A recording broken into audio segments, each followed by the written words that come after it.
O sabi niya, may kumontak daw sa kanila, pero hindi niya kinausap. Kasi baka raw pinagtitripan lang siya. Baka raw isa prank. Baka raw ganun eh. Sino ba namang aanga-anga ang magpa-prank sa isang sitting senator? Tapos gagamitin pa yung ICC. Lagi, maski ako, di ko gagawin yun eh. Ano ka? Papakamatay?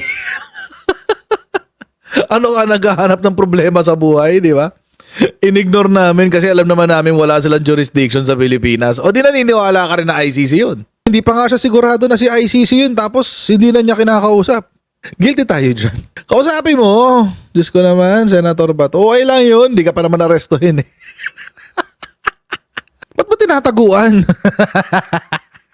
Nagmumukha ang guilty, Senator Bato. Muntaguan. Lahat ng mga DDS Senators, mga Duterte Senators, siya yung may pinakamaraming palya talaga, promise.